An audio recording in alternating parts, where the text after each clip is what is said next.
Hola, buenos días. Otra vez con ustedes en un nuevo programa de Clínica de Ansiedad Televisión. Hoy vamos a hablar de un tema que a todos nos preocupa, porque es el tema de las preocupaciones y cómo hemos de manejar estas preocupaciones. En concreto vamos a hablar más que del fondo de la forma de administrar estas preocupaciones, cómo las hemos de gestionar. Tanto las que tenemos en la actualidad, que ya tal como están los tiempos, paro, la crisis, preocupaciones tenemos todos y muchas. Y por tanto creo que hoy será un tema que nos pueda interesar a todos y cómo podemos gestionar estas preocupaciones. Como siempre estamos con el doctor José Carlos Baeza, buenos días. Hola, buenos días. Que ya sabéis que es especialista en psicología clínica. Y claro, la primera pregunta que vamos a hacerle hoy es bueno, ¿qué son las preocupaciones? Bueno, las preocupaciones podríamos definirlas como pensamientos, ¿no? Inquietudes sobre asuntos que para nosotros nos afectan o nos importan. Es decir, que tienen o pueden tener consecuencias positivas o negativas. Y desde ese punto de vista, las preocupaciones vienen acompañadas siempre de una cierta angustia, de una respuesta emocional de inquietud. Pero a ver, todos tenemos preocupaciones, es decir, Sí. es normal tener preocupaciones. El técnico que está aquí nos está grabando tiene preocupaciones, la señora que nos acaba de servir un café tiene preocupaciones. Es normal, ¿no? Es normal y dentro de unos límites son necesarias y son buenas. Las preocupaciones, por un lado, nos hacen prepararnos, tratar de buscar soluciones a esas cosas que decíamos antes que nos afectan y que son para nosotros importantes por sus consecuencias, ¿no? Por otro lado, nos generan una motivación para tratar de hacer frente a esa problemática, ¿no? Y también, en cierto modo, nos permiten ir buscando posibles alternativas, posibles soluciones o acomodos, ¿no?, que también pudieran ser satisfactorios. Por lo tanto, las preocupaciones no solo son, ¿no?, corrientes y normales, sino que en cierto modo son necesarias, son positivas y en la conducta y en el afrontamiento de problemas tienen un valor motivacional y de desarrollar herramientas y recursos pues importante. Pero a ver, ¿cuándo las preocupaciones son necesarias, muy bien, pero se convierten en un problema? Es decir, va más allá. Sí, eso es. Las preocupaciones se convierten en un problema cuando tienen para nosotros tal repercusión emocional, fundamentalmente por el lado de la ansiedad, que se convierten en un problema de salud, de bienestar. Es decir, se transforman en problemas de sueño, se transforman en problemas de concentración, se transforman en otro tipo de padecimientos y de manifestaciones físicas y psicológicas. Y por otro lado, además, nos interfieren en el desarrollo de otros planes, ¿no?, de otras actividades, generando en cierto modo una cadena de preocupaciones que por cómo se gestionan llevan a tener consecuencias negativas que a su vez, ¿no?, generan nuevas preocupaciones en nuevos ámbitos. También son inadecuadas cuando estamos envueltos en el pensamiento, un pensamiento circular, y el propio pensamiento no solo no ayuda a la acción, que es el objetivo que tendría el pensamiento, sino que se convierte en un obstáculo para la acción. O también cuando invertimos mucho tiempo en tratar de regular o de controlar cosas que están muy fuera del alcance de nuestras posibilidades de control o simplemente del control. Pero entonces, ¿qué tenemos que hacer? Porque en muchas ocasiones esto nos produce unos quebraderos de cabeza que nos impide actuar, nos impide tirar para adelante. Entonces, ¿cómo tenemos que actuar? Bueno, para entender un poco por qué las preocupaciones pueden convertirse en un problema, tendríamos que entender algunos principios básicos de lo que es la acción o la acción humana, ¿no? Nosotros, las personas, para enfrentarnos al mundo, contamos con una caja de herramientas que tiene 3 departamentos. El departamento de los receptores. ¿Cómo sabemos nosotros lo que pasa en el mundo? Lo sabemos a través de los sentidos. Los 5 sentidos clásicos nos informan de lo que pasa de la piel para afuera. Y tenemos otros sentidos menos famosos, pero que cumplen la misma función, que nos informan de lo que pasa de la piel para adentro. Los receptores del dolor, de la presión, de la temperatura, de la posición. Entonces, en esta caja de herramientas con las que nosotros nos enfrentamos al mundo, en el primer departamento tenemos este tipo de instrumental, los receptores, que son órganos especializados en detectar señales a partir de las cuales nosotros sabemos qué es lo que pasa. Después, en esa caja de herramientas tenemos un segundo departamento, que son las herramientas de procesamiento de la información. Esas herramientas de procesamiento de la información nos permiten interpretar las señales que vienen de los sentidos, nos permiten relacionar esos datos con otros que hemos adquirido a lo largo del tiempo, manipular esos datos, ¿no?, a partir de unos conocidos llegar a otros no conocidos, y finalmente, después de ese análisis, tomar decisiones. Y esas decisiones después tienen que aplicarse, es decir, nosotros tenemos que responder ante el mundo y ante las cosas. Y eso da lugar al tercer departamento de la caja de herramientas, que son las herramientas de respuesta. Este es el equipo que nosotros tenemos para atender todo lo que se presente. Un equipo que tiene herramientas de recepción, herramientas de procesamiento y herramientas de respuesta. ¿Qué sucede?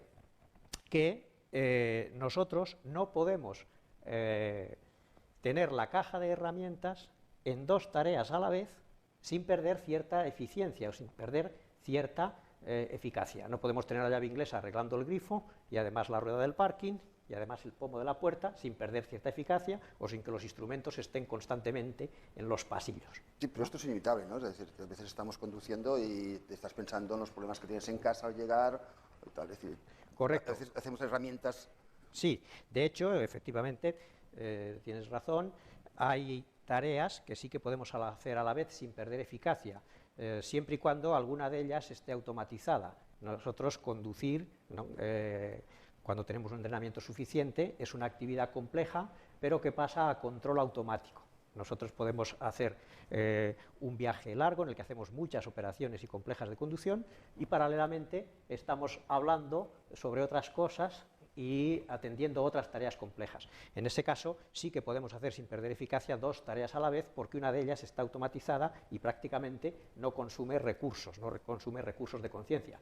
Esto no era así cuando aprendíamos a conducir. Cuando aprendíamos a conducir no podíamos estar pendiente de la conversación con el de al lado, más bien nos faltaban ojos, nos faltaban manos, sí, nos pero faltaban ahora, por pies. ejemplo, se me ocurre cuando la policía dice que es muy peligroso conducir con hermanos libres, porque a veces una conversación telefónica de trabajo y te abstrae del conducir y es muy peligroso. Es decir, que realmente, aunque esté robotizado el conducir, tu mente se va al problema de la empresa que te está llevando por hermanos libres. Fundamentalmente por las operaciones que hay que hacer, porque las manos, los pies y la vista han de estar disponibles para esa tarea que, aunque es automática, requiere de las asistencias de estos instrumentos. No tanto por el contenido de la conversación, que podría ser el mismo que tuviéramos con un pasajero, ¿no? Entonces, ¿qué sucede?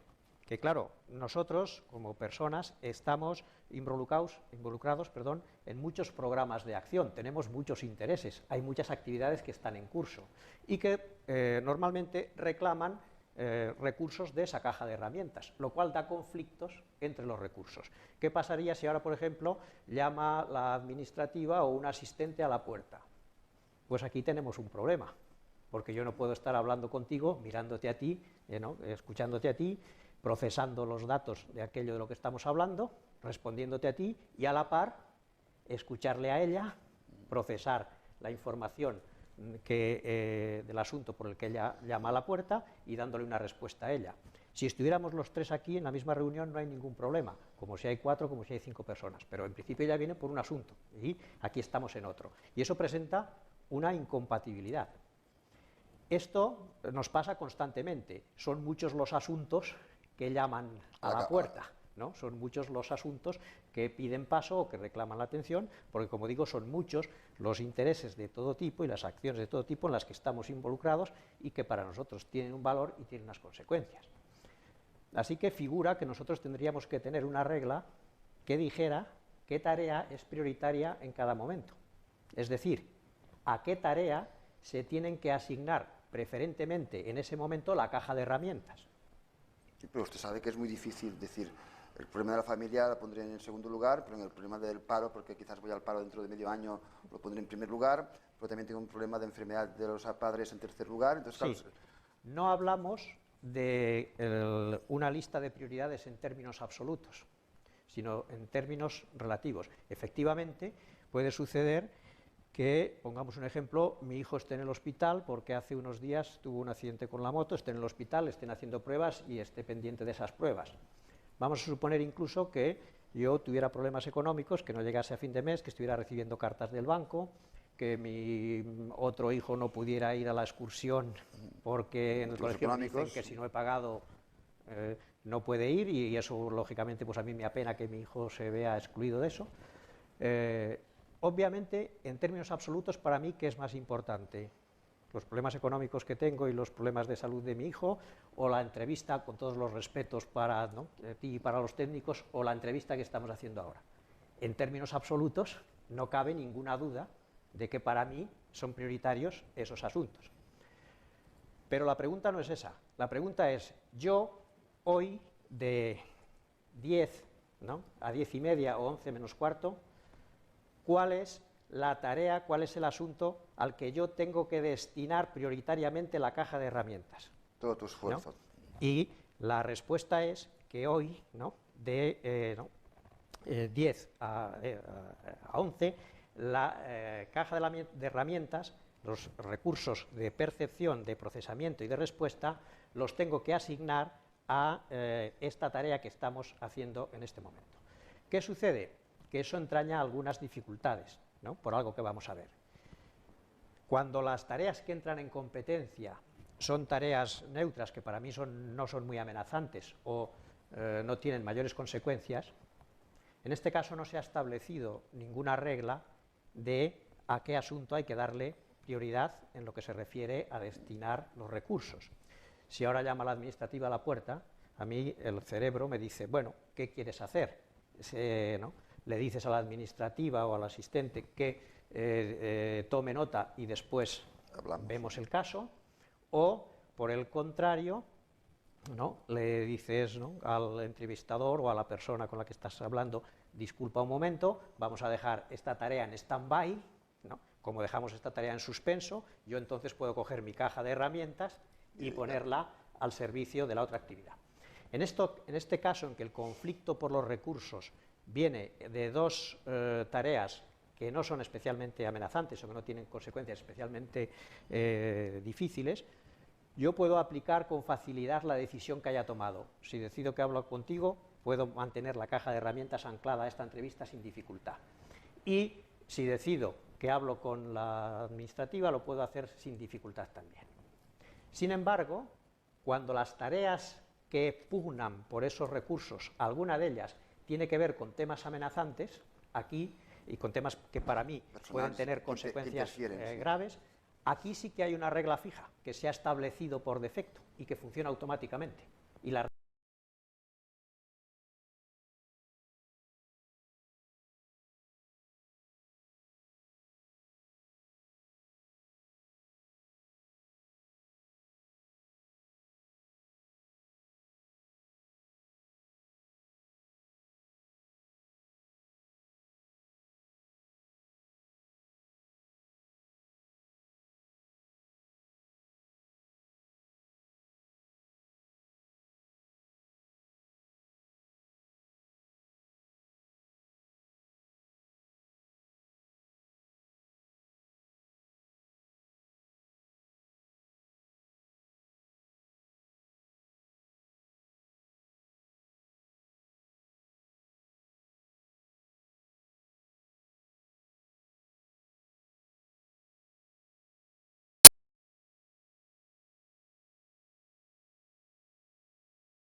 ya para ponernos de acuerdo en cómo salimos o cómo nos ayudamos a salir.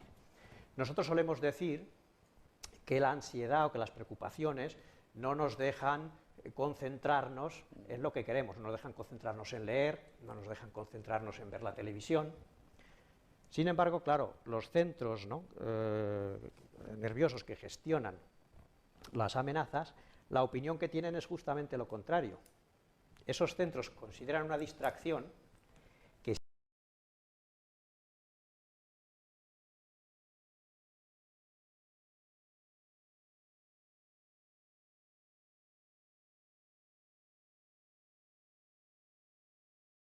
te embobes leyendo, no te distraigas aquí ahora hablando, porque como te distraigas y te despistes, el incendio, ¿no?, avanzará y cuando quieras darte cuenta ya estás arreglado, ¿no? Lo que tú tienes que estar mirando ahora es los posibles indicios, señales de peligro. Lo que tienes que estar procesando son datos en relación con la posible solución de eso de alguna forma. Y el tipo de respuestas que tienes que tener activadas han de estar a favor de eso. Eso evolutivamente tiene su razón de ser, ¿no? Y tiene un cierto sentido que ante una amenaza grave e inminente los recursos se dispongan así. Y no tendría mucha interferencia en nuestra vida. Si ahora hay un incendio, pues suspendemos el programa y mira, volvemos mañana, continuamos y no hay ningún problema. ¿De dónde viene el problema entonces? De que en la actualidad nosotros, las fuentes de amenaza que tenemos no son puntuales, ¿no?, ni cortas en el tiempo. Son a medio plazo. Son a medio y corto y largo plazo. Es decir, los incendios, entre comillas, o metafóricamente, que tenemos que atender, son bastante permanentes. Mi hijo está en el hospital, y está en el hospital desde hace 4 o 6 días, en este ejemplo que ponemos, y lo estará en los próximos días, está pendiente de pruebas, y lo está por la mañana, por la tarde. Si no llego a fin de mes, no llego ayer, no llego esta tarde, no llego esta mañana. Exacto. ¿No? Entonces resulta que, claro, esos incendios, que para mí son importantes, son perdurables en el tiempo, son continuos. No solo eso, sino que nosotros también evolutivamente hemos desarrollado mucho la capacidad de anticipar. Yo puedo, si tengo miedo a volar, puedo estar pensando ahora en un viaje que tengo que hacer en agosto. Pero cuando yo ahora me pongo a pensar en el viaje que tengo que hacer en agosto, la respuesta fisiológica que experimento, ¿cuál es? ¿La de la actividad que estoy haciendo aparentemente ahora o la que se corresponde con lo que estoy pensando? Sí. Si yo ahora me pongo a pensar en el viaje de agosto, empiezo a experimentar una fisiología que es propia del peligro, de la amenaza. De los nervios, de las presiones. Claro, y mi cabeza no puede decirle al organismo, oye...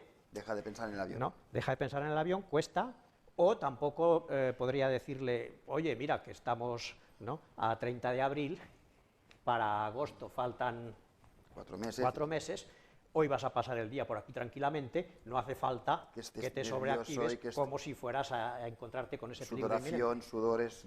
Claro, así que nosotros ahora nos encontramos expuestos a fuentes de amenaza o de peligro que son bastante persistentes o largas, ¿no?, en el tiempo. Y además tenemos la capacidad de convocar, ¿no?, otras, anticipando, ¿no?, la realidad o representándola simbólicamente.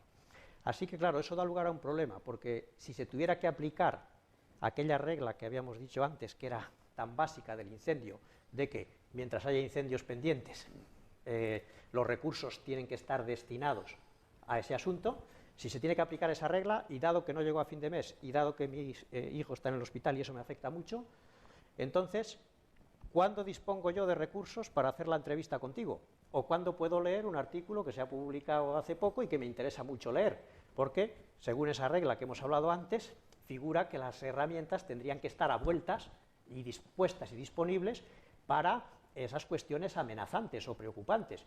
Y que cuando eso estuviera resuelto, entonces podríamos disponer de esos recursos para la entrevista o para leer el artículo, ¿no? Así que el sistema me dice a mí, bueno, el artículo ya lo leerás y la entrevista ya la harás. Ahora, ocúpate y preocúpate de lo que te has de preocupar, los incendios o de las amenazas. Pero claro, como digo, no, yo ahí tengo un problema. ¿Cuándo hago esa entrevista contigo? ¿Cuándo leo el artículo que quiero leer? Tendría que haber una fórmula que me permitiese a mí leer ese artículo, tendría que haber una fórmula que me permitiese a mí hacer esta actividad ahora a las 10 o las 11 de la mañana y que, por otro lado, me permitiera atender esas otras cuestiones o esos otros incendios. Pero esto parece muy difícil. Bueno, eso tiene alguna dificultad por lo que acabamos de decir, porque el sistema... Puedes decirle desconecta, ¿no? Bueno, efectivamente, nosotros no podemos decirle desconecta en un sentido que ahora vamos a ver, pero en otro sí. Te haré una pregunta. ¿Puedo hacer yo ahora la entrevista contigo a pesar de que mi hijo esté en el hospital y de lo mucho que me importa cómo le vaya? o yo, a pesar de que no llego a fin de mes y estoy recibiendo cartas del banco y todo lo que eso implica para mí y para mi familia, ¿puedo yo hacer ahora esta actividad o esta entrevista contigo? ¿Puedo poner la caja de herramientas al servicio de esta tarea? Puedo. Pero a lo mejor faltará una herramienta. Sí, puedo, efectivamente, puedo, por decirlo En así. algún sentido está en otro sitio. Sí, y sobre todo... Porque has dicho que la primera caja es la de los sentidos. Entonces, bueno, a lo mejor, en algún sentido... Sí, está... sí, efectivamente, eso va a pasar y verás un poco por qué. Lo primero que va a pasar es que, así como yo antes, en el conflicto, si hablo contigo o hablo con la administrativa, si decido hablar contigo me es fácil, y si decido hablar con la administrativa me es fácil, en este caso, si estando mi hijo en el hospital o teniendo problemas para llegar a final de mes, si yo lo que decido es que ahora fijo la caja de herramientas al servicio de esta tarea, eso me va a ser difícil de aplicar. ¿Lo puedo hacer? Sí, lo puedo hacer. Cara al aire y cuesta arriba, porque el sistema lo que favorecería o lo que me invita es a otra cosa. Pero lo podría hacer. ¿Cómo? Si lo hago, además, si lo hago, pasará otra cosa. Si yo ahora, expuesto a esas amenazas, estoy pendiente de la entrevista contigo, este sistema de gestión de peligros entiende que yo estoy haciendo algo imprudente, que estoy haciendo algo inseguro, que he cambiado el orden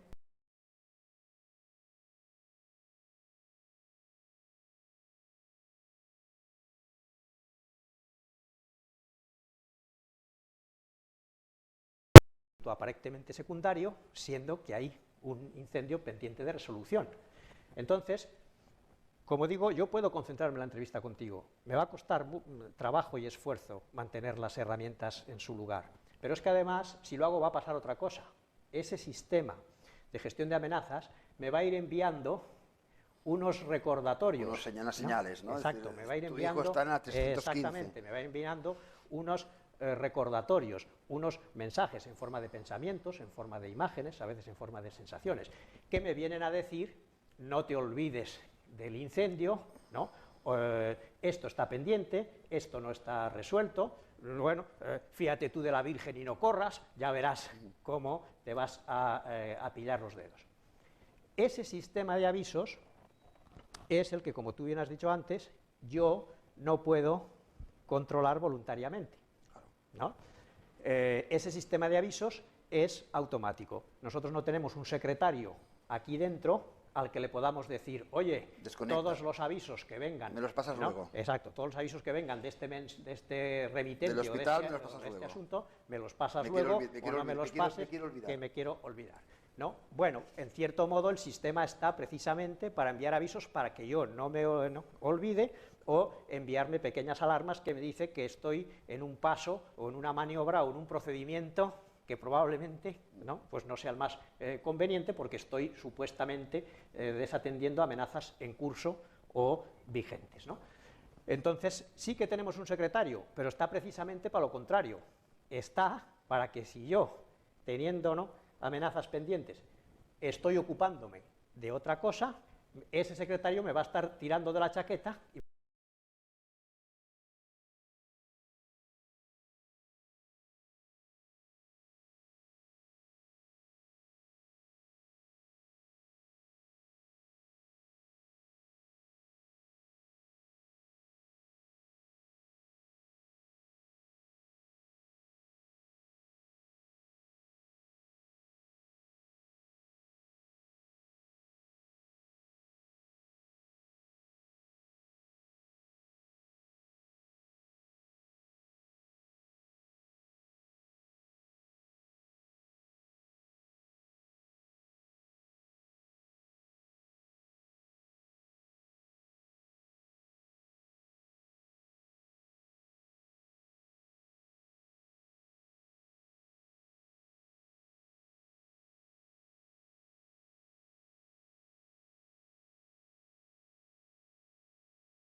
habilitado ¿Puedo yo hacer algo para que no entren mensajes?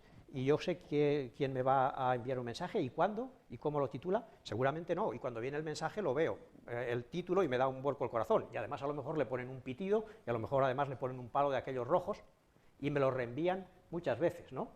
O el antivirus, este es todavía más osado, se planta en mitad de la pantalla, ¿no? Dice que no sé cuántas amenazas hay y a ver qué hago o qué no hago. ¿Puedo yo impedir eso? Hombre, en el ordenador podría deshabilitar esas funciones, pero en el nuestro, que en nuestro procesador, no funciona. eso arranca con todos los mensajes, con todos los servicios de mensajería, incluidos estos. Todas las carpetas puestas emitidas. A las que nos estamos refiriendo. Y por lo tanto, si yo tengo activada la casilla peligro leones, pero los recursos están destinando a otra cosa, se me irá encendiendo en la pantalla de la conciencia una serie de avisos o recordatorios. Ahora bien, yo no puedo hacer nada porque no entren esos mensajes o esos avisos. Yo ahora estoy hablando contigo y pudiera ser que el cartero me tire una carta por debajo de la puerta y por la pinta que tiene digo, eso es una multa, por lo que me faltaba. No llego a fin de mes y unos puntos que ya me han quitado, a ver si ahora resulta que encima no voy a poder coger el coche, ¿qué hago? ¿Lo apelo? ¿Tengo pruebas? ¿No tengo pruebas? ¿Voy al abogado? Bueno, yo no puedo hacer nada respecto de que entre esa carta.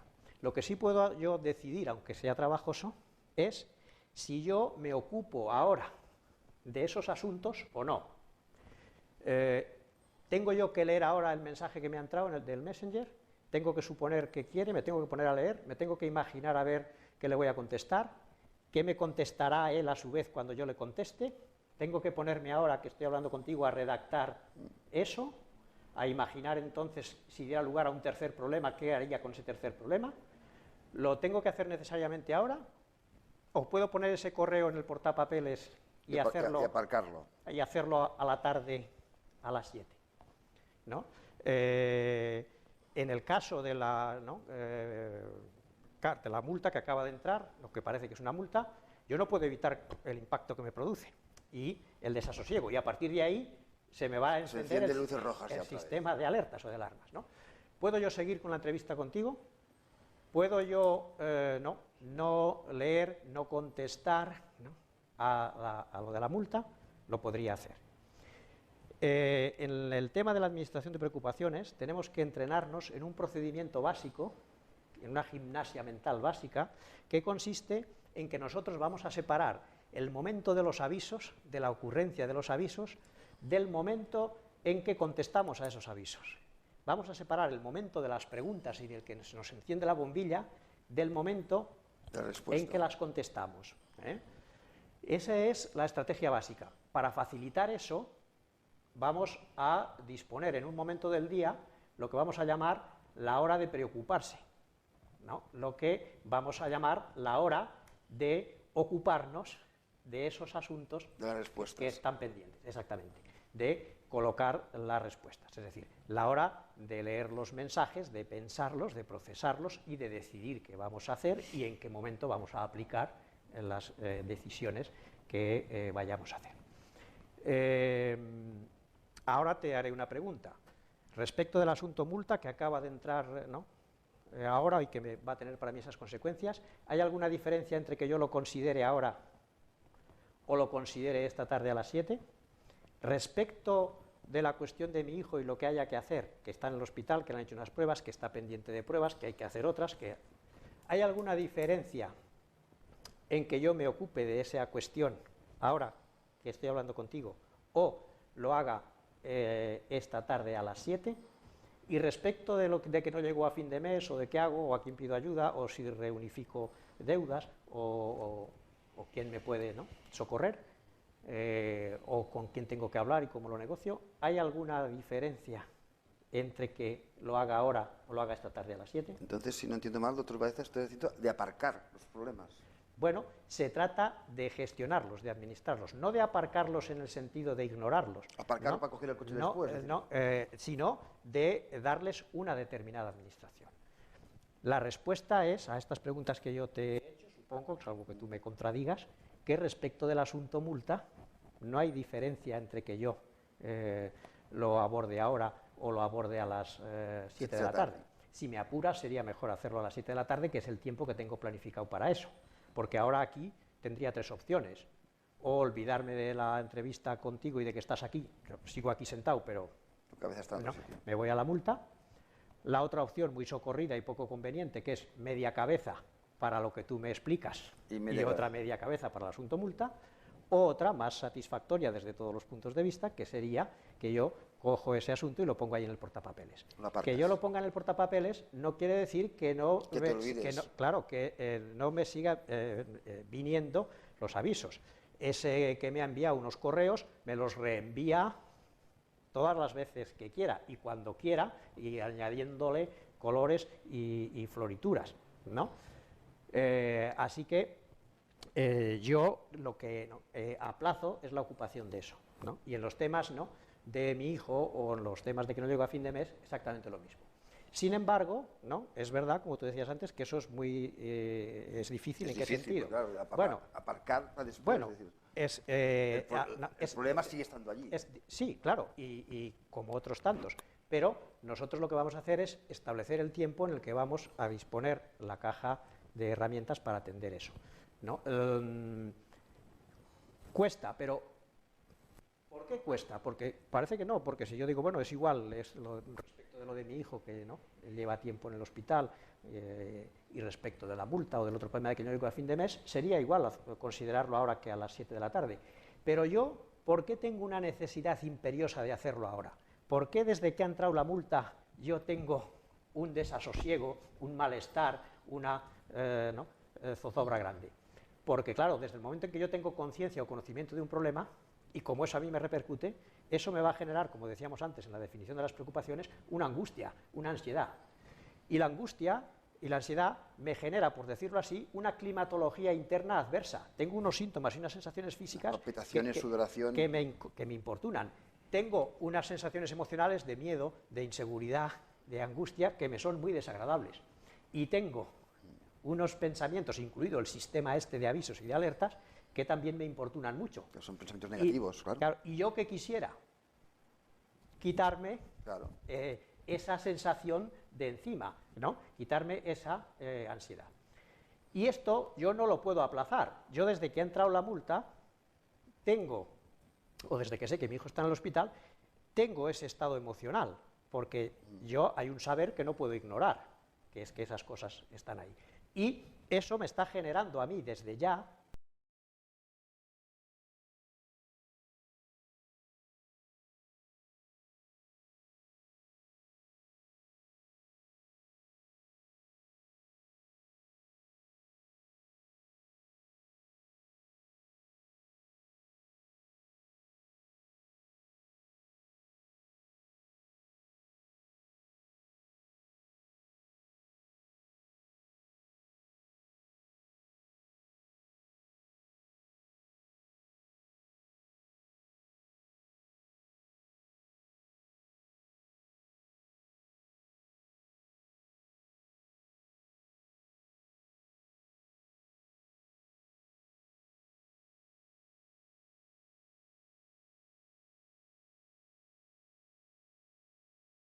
lo de la multa. Yo me digo ahora que me estoy ocupando del problema de mi hijo. Yo en realidad lo que estoy gestionando es la angustia, el dolor, ¿no? que sientes. Yo lo que quiero quitarme es el efecto, el dolor, el malestar que me produce eso, ¿no? Porque yo no quiero convivir con eso, me importuna, me molesta y quisiera quitarlo. Arreglarlo. ¿No? O yo digo que me estoy ocupando de que no llego a fin de mes ahora y que me estoy ocupando de eso. Yo en realidad la única razón por la que me estoy ocupando ahora de eso es porque me importuna, porque me agobia, porque me desasosiega. Entonces, yo en realidad no estoy gestionando esos problemas, dado que lo podría hacer en otro momento y con mejores, ¿no?, resultados, ¿no? Yo en realidad estoy gestionando la ansiedad que me produce y de una forma que además es contraproducente para la gestión de la propia ansiedad y la angustia. Me va a aumentar más la angustia. Claro, el sistema de gestión de amenazas lo que me dice es, mira a ver si en 2 minutos encuentras una solución para lo de la multa, oye, te quitas esta angustia de encima, ¿no?, descansas y además haces la entrevista como un señor. Mira a ver si te quitas el problema y si se resuelve el problema este de tu hijo y de que no llegas a fin de mes, y entonces, te encontrarás aquí como un señor, cómodo y tranquilo, y además, ¿no?, harás la entrevista disfrutando mucho más de ella, que de esta manera tampoco la haces, pero no la disfrutas tanto. Ya, esa es la invitación que me hace el sistema, porque es un sistema que está pensado más bien para problemas inmediatos. Si el incendio es ahora y en este momento, sí que hay mucha diferencia entre si ahora se declara un incendio aquí, hay mucha diferencia entre si yo corro ahora o corro a las 7 de la tarde. Es acción-reacción, ¿no? sí, sí. Pero en esos otros tipos de problemas que hemos dicho, que son los que tenemos que gestionar en la actualidad, no, eso funciona de otra manera, ¿no? Entonces, el sistema me lleva a tratar de encontrar una solución fácil a eso. Pero, ¿tengo yo ahora en 2 minutos una solución fácil para el problema de la multa? No. ¿Tengo yo ahora una solución fácil en 2 minutos para el problema de que no llego a fin de mes? ¿No? Ni por tu hijo, ni nada. No. Entonces, ¿qué es lo que pasa? Pues más bien nos sale un poco el tiro por la culata. Es aquello que se dice en castizo, de ir a por lana, tratar de tranquilizarme de esa manera, ir a por lana y salir trasquilado, ¿no? Salgo con más ansiedad de la que tenía. ¿Por qué, en parte? Porque cuando me vienen a mí más ideas de esas importunas, cuando me vienen a mí más preocupaciones de esas, cuando tengo más tiempos muertos o cuando estoy emocionalmente peor, cuando estoy más decaído o cuando estoy más angustiado. Eso hace que se me incrementen los avisos, las preguntas importunas o recordatorios. Pero claro, si yo me pongo a contestar esas preguntas en el mismo momento en que están surgiendo y que se están multiplicando porque estoy en una condición emocional adversa, ¿qué va a suceder? Que el mismo estado emocional que ya me está contaminando las preguntas y me las está multiplicando, es el que me va a dictar la respuesta a esas preguntas. Y va a ser la propia angustia, la propia inseguridad, la propia tristeza, la que va a alumbrar, la que va a encender la linterna en una determinada dirección y yo voy a dar una respuesta al problema más al hilo del estado emocional que no es la adecuada, que claro. no la otra, ¿no? Entonces, una ventaja de esta técnica, aparte de lo que venimos explicando, es que hace que tengamos menos pérdidas de perspectiva, que se nos den menos fenómenos de esos de que el árbol no nos deja ver el bosque, perdemos la idea de proceso, que perdemos la idea de contexto. Al poner un tiempo al haber elegido el momento de ocuparnos de los problemas siguiendo un criterio temporal, no lo hacemos respondiendo al estado emocional del momento, que es lo que solemos hacer. Nosotros elegimos muchas veces los momentos para tratar de resolver estos problemas en base al estado emocional que tenemos. Y ese no es el mejor criterio. Sería mejor precisamente deslindarlo de eso. La hora de preocuparse, ¿no? O la hora de ocuparse de las preocupaciones, que son a lo mejor 15 o 20 minutos, lo ponemos lejos de la hora de ir a dormir. Eso de consultar con Es lo que te iba a preguntar ya ahora. Digo, si nos vamos a dormir y dejamos esta hora de preocuparnos, no podremos dormir. Claro, eso de consultar con la almohada, mal invento, ¿no? Así que inicialmente, hasta que estemos un poco entrenados, lo pondremos en otro momento. ¿Qué aconsejas? ¿No? ¿Por la mañana, mediodía? Bueno, esto depende un poco de los horarios de cada uno. Su horario laboral, Sí, eso es lo que se suele hacer, es ponerlo antes de una actividad que sea un poquito absorbente o que sea un poquito interactiva. ¿Para qué? Para que si quedásemos un poco atrapados, en el momento de salir tengamos algo que en cierto modo nos ayude o nos favorezca, ¿no? Vamos a poner un ejemplo. Como tú ves, de lo que se trata es de que lo que tendríamos que hacer es nosotros convivir con la angustia, con las sensaciones desagradables y convivir con los avisos, pero centrándonos en la tarea. Vamos a suponer que a mí ahora me doliese la cabeza. Donde digo dolor de cabeza, pongamos el malestar de todos los síntomas relacionados con la ansiedad, ¿no? ¿Puedo yo hacer la entrevista contigo si a mí me duele la cabeza? Sí, claro, puedes. Puedo. Peor que si no. Hombre, habrá un día que la cabeza me duele horrores y no puedo. Pero todos tenemos la experiencia de que 9 de cada 10 veces que nos duele la cabeza, estamos trabajando, hacemos la entrevista. En peores condiciones sí, pero lo podemos hacer. ¿Voy a hacer yo algo ahora que me duele la cabeza para disminuir el dolor de cabeza que tengo? No, yo ahora no voy a hacer nada. ¿Quiere decir eso que yo ignoro, paso de mi dolor de cabeza? ¿No le doy importancia? No, para mí mi dolor de cabeza, si es un problema que tengo, ¿no? Que se me da más o menos crónico, no que tenga hoy, para mí a lo mejor es una cosa prioritaria. Tal es así que estoy yendo a las consultas de los médicos, si me han dicho que tengo que dormir mis horas, yo cuando llega el momento las duermo, si me han dicho que tengo que tomarme por la mañana a tal hora y después de haber tomado algo, algún alimento, lo hago. Si yo antes tomaba frutos secos para almorzar que tienen sal y me aumenta un poco la presión, lo he cambiado a fruta. Y tengo las visitas, ¿no? Con los especialistas en la gente, y yo no las muevo de ahí, aunque todo se arda. Por lo tanto, yo estoy ocupándome de manera notable y significativa, poniendo recursos y movilizando otros para resolver ese problema que para mí es prioritario. Pero resulta que, vale, yo estoy haciendo todo eso, pero a mí me duele la cabeza ahora. Entonces, ¿yo ahora tengo que hacer algo para que baje el dolor de cabeza en la entrevista contigo? No, yo ahora tengo que convivir con ese dolor de cabeza. Tampoco voy a poder evitar, sobre todo si fuera un poco, digamos, hipocondriaco, ¿no?, que cuando me da algún pinchazo de estos, digo, hostia, a ver si tienes cáncer. Claro, me puede venir esa idea en mitad de la entrevista, ¿no? O me puede venir la idea de decir, me parece que hace un año no te molestaba tanto, o que me parece que vas a peor, ¿no? O me puede venir la idea de decir, a ver si el especialista no tiene ni idea, porque estoy haciendo lo que me dice, y mira, estoy aquí, ¿no?, estoy aquí hablando, bueno, claro, se me hace una cosa recurrente, ¿no? Estoy hablando aquí ahora y me encuentro mal. Bueno, yo no puedo, ¿no?, evitar que me vengan esos avisos, porque ya hemos dicho antes que es un sistema, entre comillas, automático. ¿Tengo que hacer yo algo para que no me vengan a la cabeza esos pensamientos, estos avisos? Y si me vienen, ¿tengo que hacer algo para que se vayan? No, en este momento, ¿eh? Esos pensamientos son como avispas, como moscardones, que levantan el vuelo y me importunan, pero ¿puedo hacer yo la entrevista contigo teniendo dolor de cabeza y además con algún moscón de estos, con algún avispón que levanta el vuelo? Puedo, con dificultades, con problemas, y mejor sería que no me pasase. ¿Voy a hacer algo para que no vengan estos avispones? No, porque si estoy mirando por la puerta a ver si vienen o no vienen, ya están aquí. ¿Y qué voy a hacer? Pues si ya están aquí, voy a tratar de irlos, ¿no?, espantando, voy hablando contigo, pero abro las ventanas, lo voy espantando, cojo el carpesano, estudio a ver la órbita que hacen y cuando pasen por aquí me los cargo.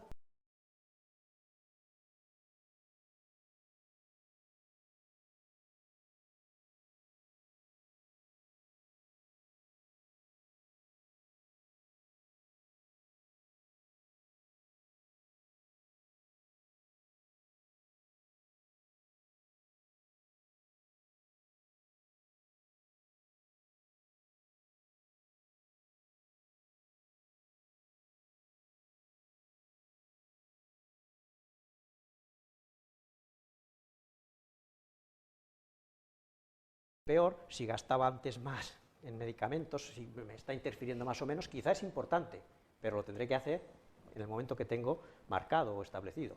Y a lo mejor tengo que cambiar de especialista, no sé, pero lo tengo que pensar en ese otro momento, ¿no?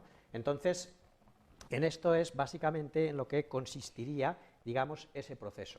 Lo que nosotros hacemos es convertir en ruido las molestias que psicológica y físicamente nos produce la ansiedad y convertir un poco en ruido, ¿no?, en una interferencia, en algo que quizá nos molesta, pero centrándonos en la tarea y conviviendo en ese momento, ¿no?, con esos pensamientos, con esas señales, con esas sensaciones.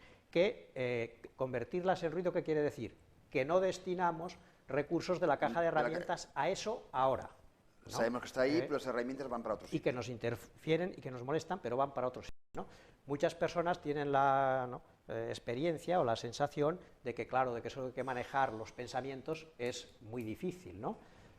Y ciertamente, pues bueno, no es que sea fácil, requiere un entrenamiento y además el sistema, en cierto modo, favorece, como hemos visto, que nosotros tendamos a ir a parar aquello que nos angustia, aunque sea para resolver la propia angustia, además del propio problema, ¿no?, o de la fuente del problema, ¿no?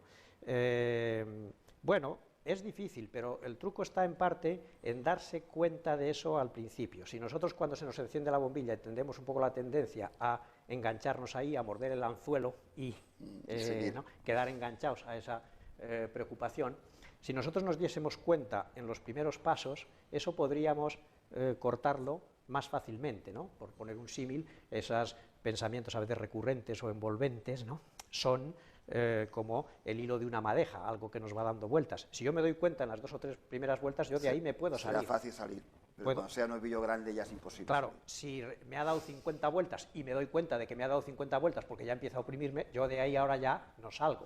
Cuando ya estoy metido en las arenas movedizas, cuanto más me agito para salir, ya no lo consigo. Te hundes. ¿No? Pero es porque efectivamente yo estoy tratando, ¿no?, de tomar esas iniciativas cuando ya, ¿no?, nos han ganado el terreno, nos han ganado la partida, ¿no? Por lo tanto, nosotros lo que haríamos es tratar de advertir ese mecanismo y de tratar de cortarlo en los primeros pasos, ¿no? Inicialmente no nos saldrá fácil, todo requiere un entrenamiento y aparte también tenemos unas rutinas de hacerlo así que nos llevan a que se produzca de manera bastante automática. Claro.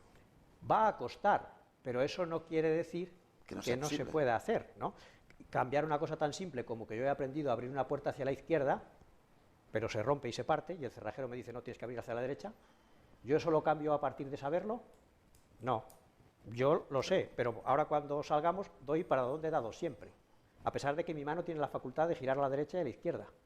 Tengo una motivación para cambiarlo, que es que me voy a ahorrar un dinero, y la puerta se va a abrir igual. Pero yo durante un tiempo tengo que fallar para que algo que hago automáticamente pase a control consciente, modificarlo y después instaurar un automatismo diferente. Digamos que, en cierto modo, el objetivo de este procedimiento es que las preocupaciones las podamos atender, pero que nos afecten menos tiempo y a menos cosas. ¿Cuántas ideas de estas importunas, si estamos más angustiados, nos pueden venir al día a la cabeza? Muchísimas. Muchas, ¿no?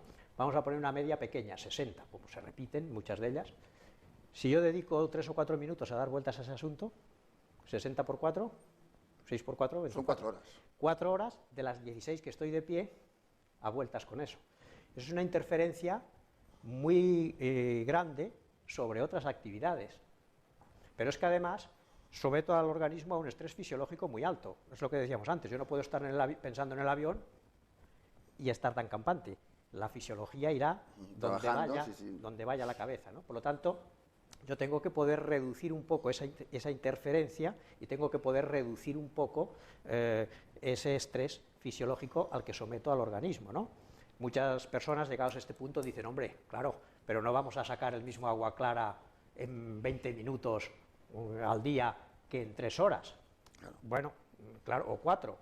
Bueno, en algunas cosas tendrían razón. Si lo que hiciésemos es fabricar bolígrafos, no fabricaríamos los mismos en 20 minutos que en media hora. O si lo que hiciésemos es preparar un examen, no estudiaríamos lo mismo en 4 horas que en 20 minutos. Ahora, si yo te pregunto a ti, y te digo, mira, haz una lista aquí de las preocupaciones estas, ¿no?, generales a las que has estado dando vueltas hace un mes. Haz una lista aquí en la columna de la izquierda. Y después te digo, haz una lista aquí en la columna de la derecha de las preocupaciones generales a las que has estado dando vueltas la última semana. ¿Qué apreciaríamos en esas dos listas? Que hay un porcentaje alto de temas que se repiten. Claro. Hay un 60% de los temas o más trabajo, familia, son los mismos. Son los mismos. Pero si ahora además te dijera, cojamos uno de esos temas que se repite y dime en qué términos le diste vueltas hace un mes y en qué términos le ha dado vueltas esta última semana. Sí, los mismos. Aquí nos encontraríamos exactamente que la redundancia es todavía mayor, de un 80 o de un 90%. ¿Qué quiere decir? Que aunque nosotros nos gusta poner como especie, ponernos estos nombres de Homo sapiens y animales racionales, y nos gusta pensar que pensamos, en realidad nosotros lo que hacemos es repetirnos como cosacos, ¿no? Repetirnos, ¿no?, comúnmente o frecuentemente. Por lo tanto, que yo reduzca significativamente esas repeticiones no me va a hacer perder operatividad, no va a hacer perder que el pensamiento, que la función que tiene es la de ser guía de la acción, no me va a hacer buscar alternativas y, sin embargo, me va a permitir rescatar un cierto tiempo, disminuir cierto ansiedad, estrés o cierto malestar. ¿A qué se aplica esta técnica? Pues se aplica a estas preocupaciones que son más recurrentes, que son más circulares, que son más repetitivas. Si yo ahora, al terminar esta entrevista, salgo, me tropiezo, me hago daño en la rodilla y me duele mucho, tengo que decidir qué hago. Ahora, no puedo decir, ya lo pensaré a las 7, a ver si voy en la hora que dices tú, la hora de las preocupaciones. A ver si voy al hospital o voy a trabajar, ¿no? Claro, no. Esta técnica lo que se aplica son aquel conjunto de problemas, de asuntos que son recurrentes, que son reiterativos, que son una parte muy importante de los que tenemos, ¿no? Y entonces esto sería así un poco a grandes rasgos el funcionamiento y la justificación de esta técnica o de este procedimiento que esperemos que pueda saber ser... administrar los problemas. Exacto, que esperemos que pueda ser de alguna aplicación y utilidad para los telespectadores. Pues yo creo que seguro que sí. Yo creo que ha sido muy interesante toda la charla del doctor Baeza hoy y creo que esta hora de preocupaciones la vamos a tener en cuenta y hacia el final del día o a media tarde o a media mañana cada uno que intente mejorar su calidad de vida, intente que dice voy a saber administrar mis preocupaciones y si hace falta iré a un especialista que me ayude a esa técnica. Doctor Baeza, muchísimas gracias. Bueno, muchas gracias. Ahora estoy un poco preocupado porque no te he dejado hablar mucho. Bueno, pero pensaremos luego en la luz roja esta para más tarde. Muchísimas gracias, doctor Baeza. Gracias a vosotros.